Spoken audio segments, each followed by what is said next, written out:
Meu irmão, minha irmã, que bom que nós nos encontramos aqui mais uma vez para meditar sobre a palavra de Deus. Nós vamos falar do Evangelho do 30º domingo do tempo comum, que está no Evangelho de São Lucas, capítulo 18, dos versículos 9 ao 14. Eu vou ler o texto e vou comentando alguns versículos que eu acho que são importantes para nós, para orarmos, meditarmos nesse dia. A palavra de Deus vai dizer assim no versículo 9: Para alguns que confiavam na sua própria justiça e desprezavam os outros, Jesus contou esta parábola. Está vendo? Jesus tem sempre um motivo para contar uma parábola. Nós vimos no domingo passado que Jesus contou uma parábola para nos mostrar a necessidade de orar sempre, sem desistir. Aqui não. Aqui a oração, ela precisa transformar o homem. Então, como saber se eu estou orando bem? Quando a minha oração me transforma, quando a minha oração muda a minha vida, quando a oração me torna mais parecido com Deus. Vai dizer São João Paulo II que nós nos tornamos aquilo que nós contemplamos. Então, quanto mais eu contemplo a Deus na oração, mais parecido com Ele eu vou me tornando. Eu vou permitindo que a vontade de Deus vá transformando a minha vida, vá transformando a minha história. Em tudo vai sendo... Em tudo Deus tem o direito de trabalhar em mim. Eu vou dando essa possibilidade a Deus. Eu vou dando a Deus o direito de entrar na minha vida, na minha história e torná-la mais parecida com Ele, com o seu querer, com a sua vontade. Então Jesus vai contar que parábola, dizendo que 2 homens subiram ao templo para orar. 2 homens. Esse número 2 já nos faz lembrar que 2 são os mandamentos do amor. Amar a Deus e amar o próximo. Por isso que Jesus envia também os discípulos 2 a 2. Por quê? Para evangelizar, é claro, um sustenta o outro na oração, mas para evangelizar é preciso ter amor a Deus e amor ao próximo, que são os 2 mandamentos, os 2 mandamentos do amor. Então Jesus envia 2 homens. Jesus conta essa parábola falando de 2 homens. 2 homens subiram ao templo para orar. Todas as vezes que iam ao templo se usa essa expressão, subiram ao templo, porque tinham que subir as escadarias, cada degrau se rezava um salmo, cantava.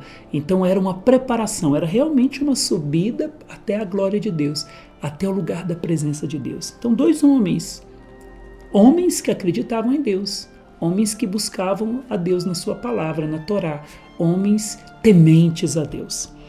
E vai dizer que um era fariseu e o outro era publicano. Às vezes nós condenamos os fariseus, mas existiam bons fariseus, existiam grupos de fariseus, e a palavra fariseu significa aquele que é separado, aquele que quer viver a vontade de Deus, aquele que quer viver de uma maneira radical a sua palavra, mas corre um grande risco, infelizmente, de se achar melhor que os outros. Quando nós vivemos separados, significa que nós não somos melhores do que os outros. Significa que nós estamos separados para o louvor e para a glória de Deus, para a adoração de Deus. Ser separado é ser destinado só para Deus. Então tem que estar melhor e não pior. E aquele que ama a Deus ama o seu irmão. Não tem como olhar para o outro desprezando. Então onde está? Se a oração não me transforma, é porque eu estou rezando mal. Então e quem que era o publicano? O publicano era um judeu e que trabalhava para os romanos e que infelizmente acabava roubando dos seus próprios irmãos para levar uma porcentagem boa para os romanos e com isso ficar rico através da cobrança de impostos. Poderia falar mais, mas a intenção não é falar sobre fariseu e nem publicano. Aqui a palavra de Deus vai dizer para nós que o fariseu de pé orava assim em seu íntimo: Deus, eu te agradeço porque não sou como os outros, ladrões, desonestos, adúlteros, nem como este publicano, senão que olhou para o publicano. Obrigado, meu. Os 2 estavam no templo orando. Obrigado, meu Deus, porque eu não faço isso e aquilo e não sou como este publicano. Eu queria pegar com você essa palavrinha, o fariseu de pé. A palavra de pé essa frase, né? O fariseu estava de pé, Essa frase no grego, palavra por palavra, significa ele estava voltado para si mesmo. Olha que interessante. O fariseu foi para o templo rezar, mas ao invés de levantar os seus olhos e olhar para Deus, ele voltou-se para ele mesmo. Ele colocou o coração dele em direção a ele mesmo. Isso está errado, é claro. Quando nós oramos, é a minha humanidade que ora a Deus. Sou eu que estou orando. E a graça de Deus vai vir sobre a minha pessoa, na minha totalidade, naquilo que eu sou. Os frutos da oração não vêm só para a alma. Tudo em mim, tudo que eu sou, corpo, alma e espírito, tem que ser transformado. Mas ele fez o contrário. Ao invés de voltar-se para Deus na oração, o texto vai dizer no original, palavra por palavra, que ele voltou-se para si mesmo. Colocou seu olhar, seu coração, as suas energias, sua força. É engraçado. Deuteronômio capítulo 6 vai dizer que precisamos amar a Deus de todo o coração, com todas as nossas forças, com todo o entendimento, de toda a minha alma. Isso é orar e amar a Deus, buscar a Deus. Agora o que ele fez? Ele colocou tudo isso, mas para ele mesmo, voltou-se para ele mesmo. E é tão interessante que Santo Agostinho vai dizer assim: o que esse fariseu pediu a Deus? Aí Santo Agostinho afirma que na verdade ele não pediu nada. Ele foi rezar, mas louvou-se a si mesmo. Não pediu nada. A sua oração não atravessou as nuvens, porque a primeira leitura deste domingo diz assim, olha que interessante, diz que a prece do humilde atravessa as nuvens. Enquanto não chegar, não terá repouso, e não descansará até que o Altíssimo intervenha. A oração do humilde. O fariseu poderia ter sido humilde, mas na verdade o humilde é aquele que sabe que a palavra vem de humus, de terra. O humilde é aquele que sabe o seu lugar, sabe qual é o lugar de Deus e sabe qual é o lugar para ele, o seu próprio lugar.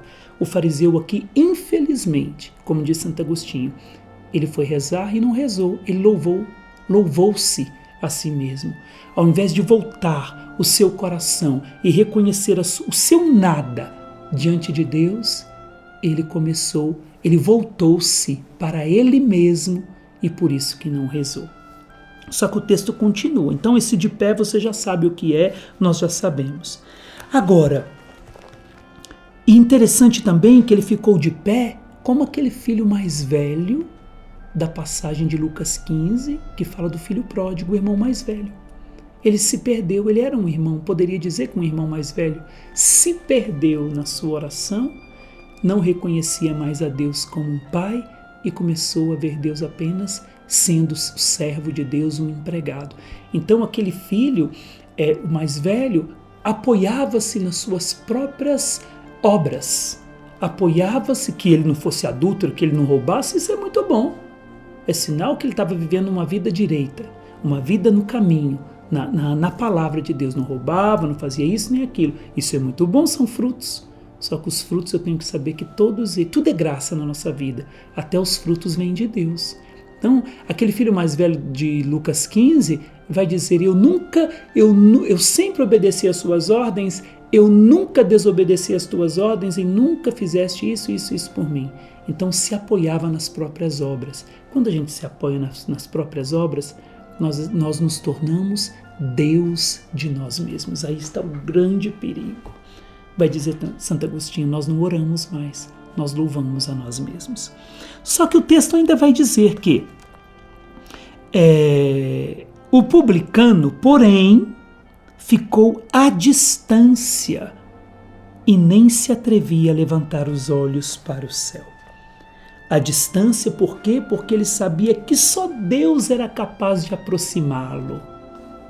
O fariseu de pé. O publicano sabia que ele nunca, o seu pecado o separava da presença de Deus.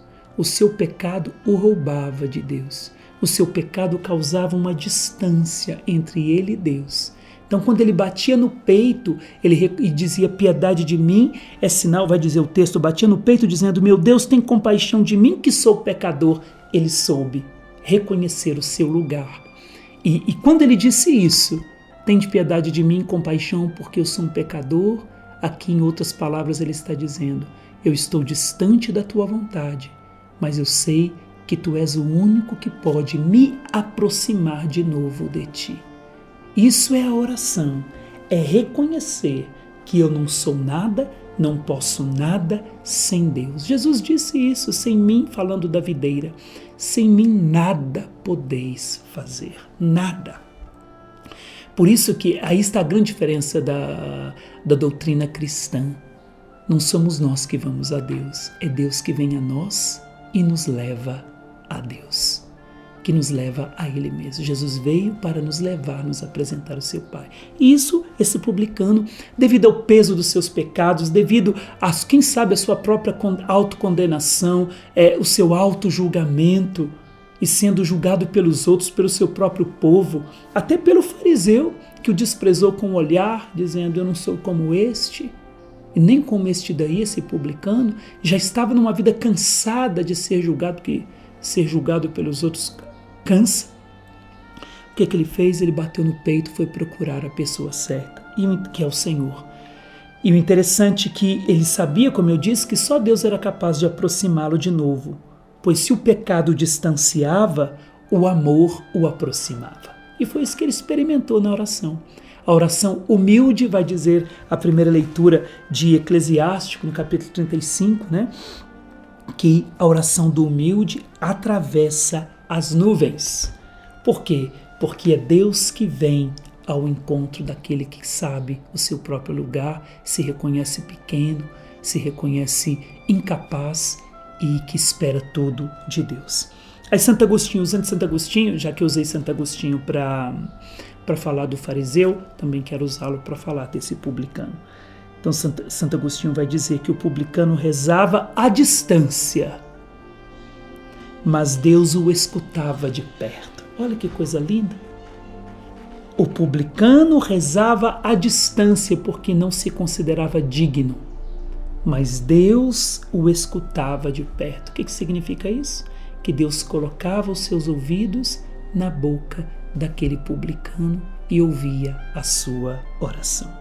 Aí Jesus vai dizer: eu vos digo, este último, que é o publicano, voltou para casa justificado, mas o outro não. O que significa justificado?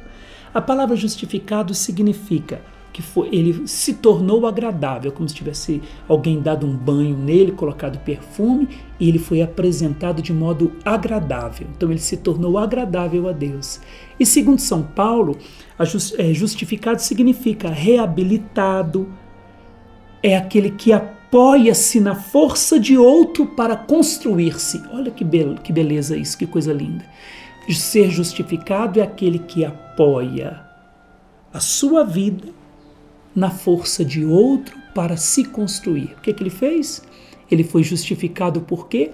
Porque ele não apoiou a sua vida, ele não construiu a sua vida a partir dele mesmo e nem das suas boas obras, mas ele quis construir a sua vida apoiando-se na força de outro, que é a força do próprio Deus, que nos justifica. E Jesus disse, ele voltou justificado, ele voltou reabilitado. Agora, é como uma pessoa que sofre um acidente, que precisa depois ser reabilitado, fazer fisioterapia, para recomeçar. Foi o que aconteceu.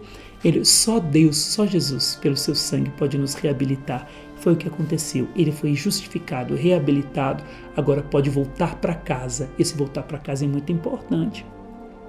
O que aconteceu com aquele filho pródigo quando ele voltou para casa? Ele recebeu anel, sandália e túnica. Recebeu tudo sob medida, tudo aquilo que ele tinha para ele, tudo que o pai tinha para ele. Este voltou para casa justificado. Foi devolvido para ele o que ele perdeu, que era a dignidade que ele havia perdido por causa das suas escolhas erradas. E depois de tudo isso, meu irmão, minha irmã, você que me escuta, o Senhor está nos chamando a orar. Estamos ainda, falamos domingo passado da oração, agora orar com humildade. Orar reconhecendo o nosso lugar, sabendo o nosso lugar. E rezar não desprezando o outro com o olhar, mas permitindo que a oração transforme a nossa vida. O Senhor quer nos reabilitar. Então, qual que é a nossa oração? Bater no peito e dizer: tem compaixão de mim, Senhor, porque eu sou um pecador, porque eu não rezo direito, porque eu me apoio nas minhas próprias forças, apoio nos frutos que o próprio Espírito me deu. Ao invés de apoiar em Deus, eu me apoio nos frutos que Deus me deu e começo a me tornar Deus de mim mesmo. Não. A oração precisa ser um esvaziamento total para receber tudo que Deus tem para mim. Por isso que neste domingo o Senhor está fazendo uma promessa para nós, na primeira leitura de Eclesiástico. A prece do humilde, daquele que depende de Deus, que sabe o seu lugar, atravessa as nuvens. Enquanto não chegar, não terá repouso. O humilde espera em Deus e sabe que a sua oração atravessa as nuvens e chega até Deus. É assim que o Senhor quer ouvir a sua oração hoje. Então, no finalzinho dessa meditação, fecha seus olhos um pouquinho, reza comigo, pedindo ao Senhor que a sua oração, quem sabe, a nossa oração ainda não atravessou as nuvens, porque nós não permitimos que Deus fosse Deus na nossa vida e não demos ainda a vitória ao Espírito Santo. Então você é chamado a orar hoje para que a sua oração atravesse as nuvens, mas nessa verdade, sabendo quem eu sou diante de Deus, né? Não era Francisco de Assis que fazia isso? Olhava para Deus e dizia: quem tu és? Olhava para baixo e dizia: quem sou eu? Ou seja, reconhecer a grandeza de Deus e a pequenez dele. É assim que Deus quer de nós, orarmos como crianças, reconhecendo a nossa pequenez e recebendo tudo de Deus. E não descansará até que o Altíssimo intervenha.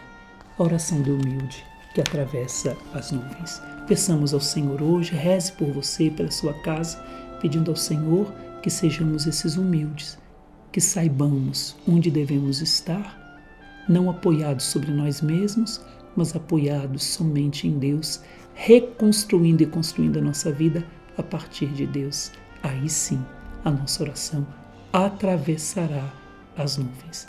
Deus abençoe você e a sua nova maneira de rezar como humilde e não mais voltado para si, mas voltado para Deus. Que Deus te abençoe, Pai e Filho e Espírito Santo.